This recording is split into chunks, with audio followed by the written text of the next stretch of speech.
Hello and welcome to the Xiaofeng kit review. So let's start. Her characteristic: she does 5% more damage and another 5% more damage against enemies with broken claws.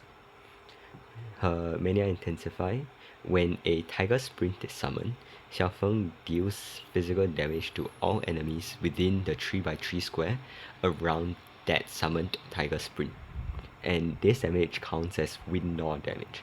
So we will dive into what win nor damage is later. Her normal attack, she'll just attack enemies within her plus shape range, and she does physical damage. So this is not considered win nor damage. So basically her ultimate will move her to a grid, and then she performs 3 hits against all enemies within the skill range, and each hit does damage. So the total scaling of this attack is 1080, and this damage is considered win nor damage. So the first hit will also deal 1 core damage, which means the second and third hit will not deal core damage at all. So win nor damage is a special type of damage. It is a type of elemental damage, and when dealing win nor damage, you will inflict a win nor mark on the enemies. And what this mark does is that it will reduce the defense of the enemy by 0.5% for 3 seconds, and this can stack up to 20 times. So moving on to her passive 1, she gains a new second ultimate that summons a tiger sprint to the grid. So these tiger sprints don't do anything other than when Xiaofeng casts her out, the tiger sprints will also cast the out that is within a 3x3 radius of themselves, and it will do the same it will have the same scaling as what Xiaofeng's ultimate has.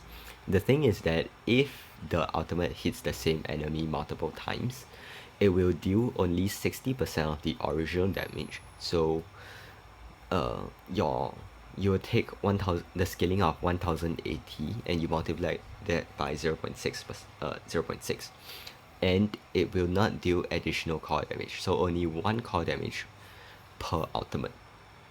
Xiaofeng's passive 2 will generate a realm of beasts around the tiger sprints, so it is also in a 3x3 radius, and when enemies get within this 3x3 radius of the tiger sprints take damage from either Xiaofeng's out or mania intensify, Xiaofeng will deal additional 60% attack of to the enemy, and this is counted as the win nor damage. And if the enemy is within range of multiple realm of beasts, the damage coefficient will stack. So what this means is that it will be 60 plus 60 for enemies that are within 2 realm of beasts. So let's move on to her shackles. Xiaofeng Shackle 1 will basically refund 2 chief energy when she casts her passive 1, and this is triggered up to 2 times per battle. This is a pretty valuable shackle for low invest or free to play players, because it will refund you back the 4 chief energy that you use when summoning the tiger sprints. So basically both Xiaofeng's passive 1 and ultimate will consume chief energy in order to cast.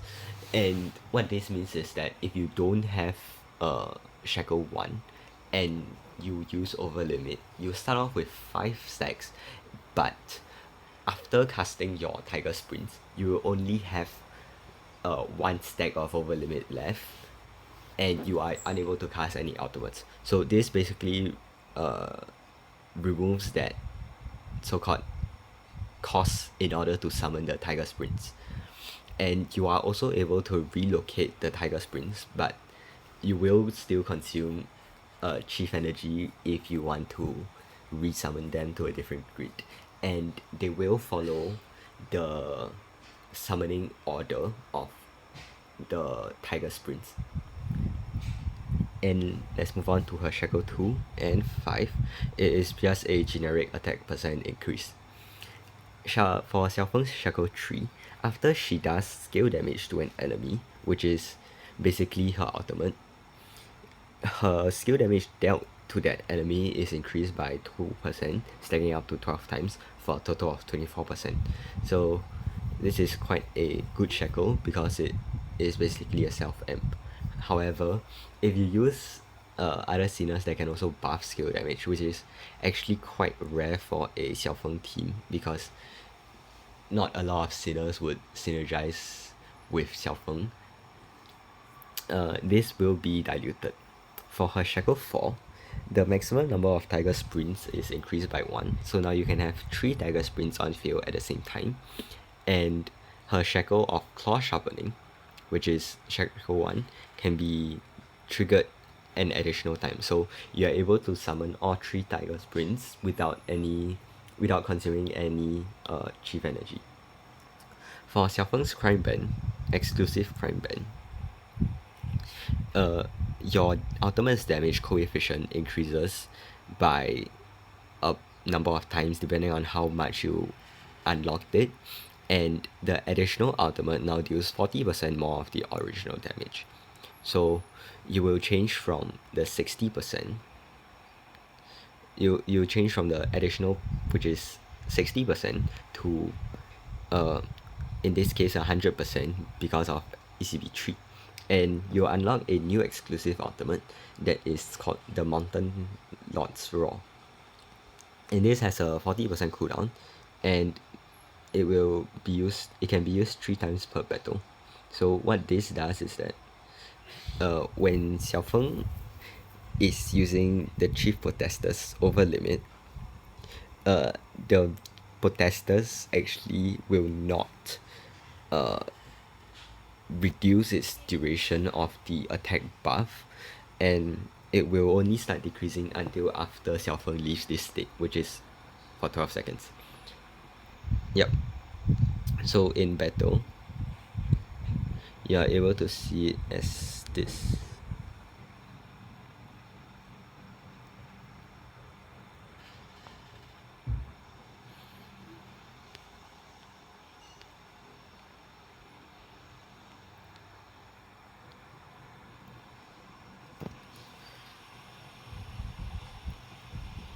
Okay, so for Xiaofeng, when you cast her passive one, she'll summon a Tiger Sprint, and you can see that the enemy here, they gain a Windgnaw mark, and this basically reduces the damage, the defense of the enemy. And as you can see, I actually consumed my chief energy, and then I get that 2 stacks of consumption over here. So, and because of my Shackle 1, I am able to refund that chief energy that I consumed. So if you continue summoning, you're able to get more tigers out, and this 3x3, this circle of within that 3x3 radius is what you see. That is her passive 2, and when you cast her ultimate, the tigers will also follow, and you just deal damage, and you can see that it stacks up to 20 over here, and there is your Windgnaw mark. So for her exclusive Crime Band, when you cast it, you can see that I'll let this run out for a while.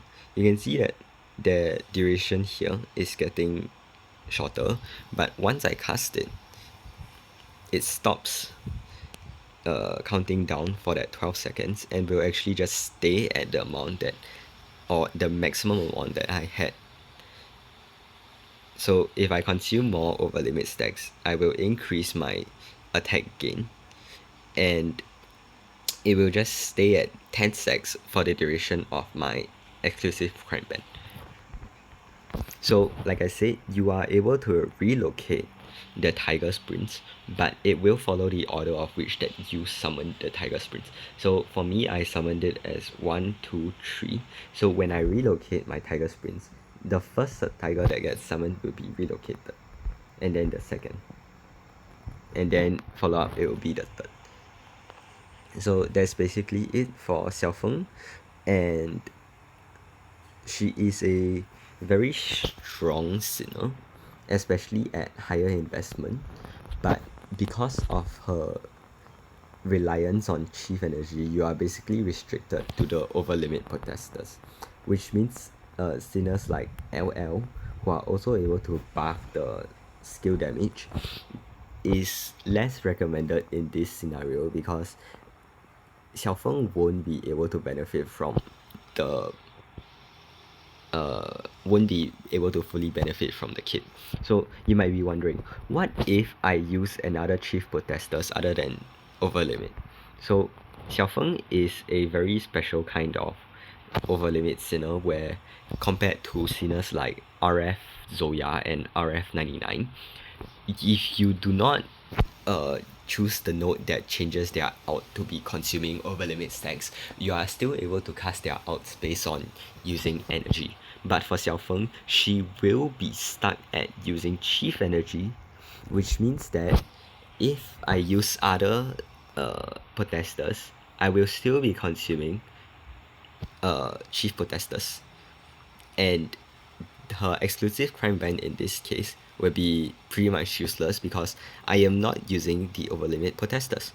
And if I continue casting my ultimates, you can see that I am actually consuming my chief energy over here.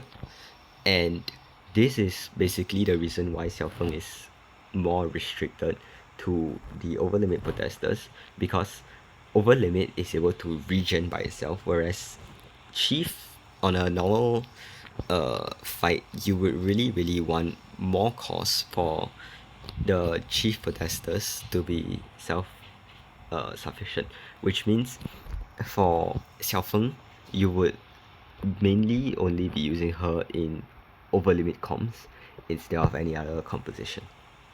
Yeah, that's basically it for Xiaofeng. And